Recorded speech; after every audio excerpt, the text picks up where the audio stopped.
Bismillahirrahmanirrahim. Assalamualaikum warahmatullahi wabarakatuh. Bismillah walhamdulillah wassalatu wassalamu ala rasulillah Sayyidina Muhammad ibn Abdillah wa ala alihi wa ashabihi wa man wala. Asyhadu an la ilaha illallah wahdahu la syarikalah wa asyhadu anna sayyidina Muhammadan abduhu wa rasuluhu nabiyya ba'dah. Rabbi shalli sadri wa yassir li amri wa hlul 'uqdatam min lisani yafqahu qawli. Sebelumnya perkenalkan, nama saya Yudhistira Ahmad Salahuddin, Prodi Manajemen Pendidikan Islam, kelas karyawan semester 3. Izin menyampaikan materi atau makalah yang berjudul aplikasi praktis supervisi pendidikan. Nah, yang saya hormati yaitu dosen pengampu Bapak Dr. Ahmad Iedopi MPDI, yang semoga Allah SWT selalu sehatkan badannya, Allah panjangkan umurnya, Allah hasilkan segala maksud dan urusan-urusannya. Amin ya Allah ya Rabbal Alamin. Langsung saja. Yang pertama yaitu pengertian daripada supervisi pendidikan. Supervisi merupakan suatu aktivitas pembinaan yang direncanakan untuk membantu para guru dan pegawai sekolah dalam melakukan pekerjaan secara efektif. Pengertian supervisi juga terdapat dalam Al-Quran, yaitu surat An-Nisa ayat 58 yang insyaallah berbunyi, Innallaha ya'murukum an tu'addul amanati ila ahliha wa idza hakamtum bainan nasi an tahkumu bil adli innallaha ni'man ya'idzukum bih innallaha kana sami'an basira. Yang artinya sesungguhnya Allah menyuruh kamu menyampaikan amanah kepada yang berhak menerimanya dan menyuruh kamu apabila menetapkan hukum di antara manusia supaya kamu menetapkan dengan adil. Sesungguhnya Allah memberi pengajaran yang sebaik-baiknya kepada kamu. Sesungguhnya Allah adalah Maha Pendengar lagi Maha Melihat. Tafsir surat An-Nisa ini terdapat kata-kata amanah yang berarti pertanggungjawaban. Nah, supervisi juga mengandung unsur pelaksanaan amanah atau tanggung jawab, baik bagi guru sebagai objek supervisi maupun supervisor pelaku supervisi. Artinya, pekerjaan mendidik yang dilakukan guru dan melaksanakan supervisi harus didasari niat melaksanakan tugas dan tanggung jawab. Hakikatnya, tugas yang diamanahkan adalah tugas yang diberikan oleh Allah SWT dan pertanggungjawabannya kepada Allah SWT. Karena Allah SWT Maha melihat, Maha mengawasi semua yang dilakukan hamba-Nya. Lebih dari itu, manusia akan mendapatkan balasan dari perbuatan melaksanakan amanah. Sebagaimana dalam tafsir At-Tabari, yaitu kamu akan mendapatkan balasan kebaikan atas perbuatan baikmu dan balasan keburukan atas perbuatan burukmu, ataupun dimaafkan. Semua itu semata-mata karena karunia-Nya. Kemudian manfaat dan tujuan supervisi.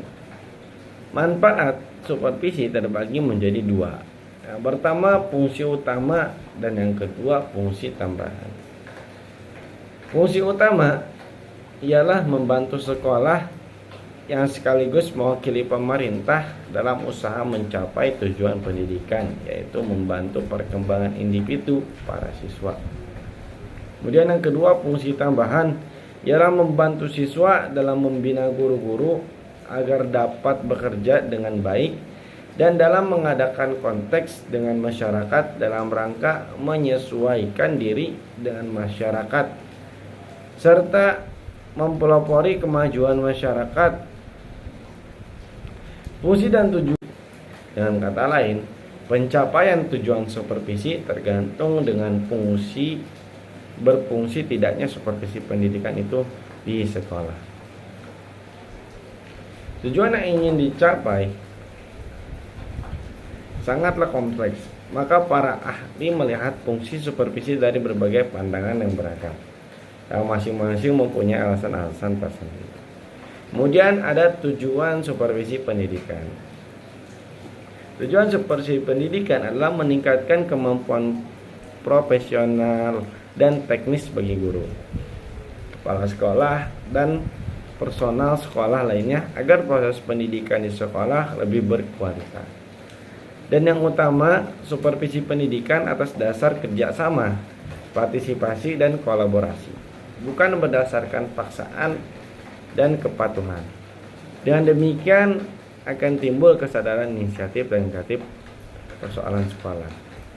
Kemudian tujuan supervisi ini upaya proses peningkatan kualitas, memberikan bantuan pada dasarnya identik dengan menolong.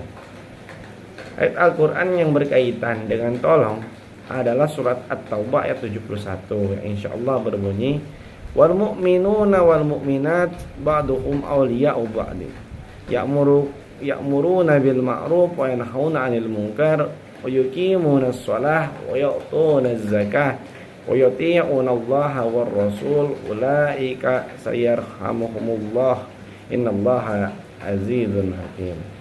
Yang insyaallah artinya, dan orang-orang yang beriman, lelaki dan perempuan, sebagian mereka adalah menjadi penolong bagi sebagian yang lain. Mereka menyuruh mengerjakan yang ma'ruf, mencegah dari yang mungkar, mendirikan sholat, menunaikan zakat, dan mereka taat pada Allah dan Rasulnya. Mereka itu akan diberi rahmat oleh Allah. Sesungguhnya Allah Maha perkasa lagi Maha bijaksana. Tafsir surat At-Taubah dalam Ibnu Katsir, penjelasan surat At-Taubah ayat 71, dan orang-orang yang beriman lelaki dan perempuan, sebagian mereka adalah menjadi penolong bagi sebagian yang lain. Maksudnya sebagian dari mereka saling bantu dan saling mendukung sebagian yang lain. Mereka menyuruh mengerjakan yang ma'ruf dan mencegah daripada yang mungkar. Kemudian selanjutnya saya sudah melakukan observasi terhadap salah satu sekolah di Bogor, yaitu di sekolah MA Gaza Al-Islami. Di mana di sini ada beberapa masalah. Nah, di sini saya menerapkan, di sini saya juga telah mewawancarai atau menanyakan terhadap kepala sekolahnya, sehingga menerapkan fungsi daripada supervisi agar yang tadinya masalah itu dapat terselesaikan. Yang pertama itu penelitian.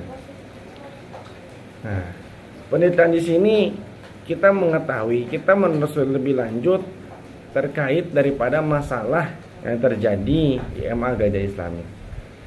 Itu adalah ada beberapa dewan guru yang ketika saat mulai jam pelajaran maupun ketika pergantian jam pelajaran, itu ada beberapa dewan guru yang tidak langsung masuk kepada kelas tersebut. Nah, melainkan mereka diam di kantor, duduk-duduk istirahat dulu, ngobrol-ngobrol dulu, ngopi-ngopi dulu. Nah, sehingga menimbulkan beberapa waktu yang terkuras habis, hilang. Nah, adapun apalagi yang lebih cukup parahnya, ada dewan guru yang ketika selesai jam pelajaran itu mereka tidak di kantor, melainkan di kamar. Karena MA Gajah Islami ini identik dengan ada pesantrennya. Jadi antara kamar dewan guru dengan kelas itu berjarak tidak cukup jauh, melainkan dekat. Nah, yang terjadi daripada diam di kamar ini adanya masalah seperti ketiduran. Nah, sehingga ini sangat, saya rasa cukup fatal ketika seorang guru atau pengajar tidak masuk. Begitu ruginya daripada siswa yang harus diajarinya. Kemudian kedua, penilaian. Saya meninjau daripada masalah tersebut ini cukup fatal, sehingga harus cepat-cepat melakukan perbaikan atau evaluasi mengenai masalah ini agar tidak menjalar meluas kepada seluruh dewan guru dan agar proses belajar mengajar di MA Gajah Islam ini kembali pulih atau kembali disiplin. Nah, kemudian yang ketiga, adanya perbaikan. Nah, perbaikan di sini ialah kebijaksanaan untuk mengurangi atau meminimalisir daripada masalah-masalah yang tadi. Nah, di sini diadakannya sebuah kebijaksanaan yang mana bila mana ada dewan guru yang tidak masuk atau alfa dengan alasan tidur atau yang lainnya, itu langsung kena potongan daripada 1 jam itu 50.000. Nah, 1 jam 50.000.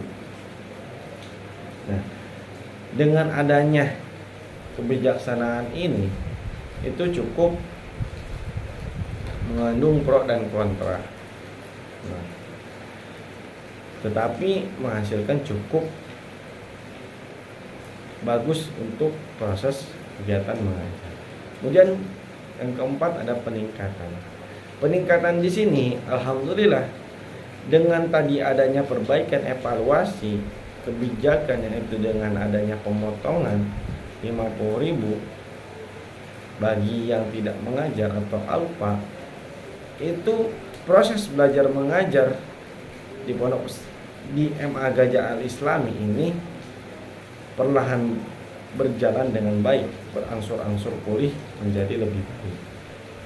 Nah, begitu pula dengan kedisiplinan dewan guru kembali meningkat, kembali sama-sama itu saling mengingatkan agar saling menanamkan namanya rasa disiplin. Mungkin cukup sekian pemaparan dari saya, kurang lebihnya mohon maaf. Assalamualaikum warahmatullahi wabarakatuh.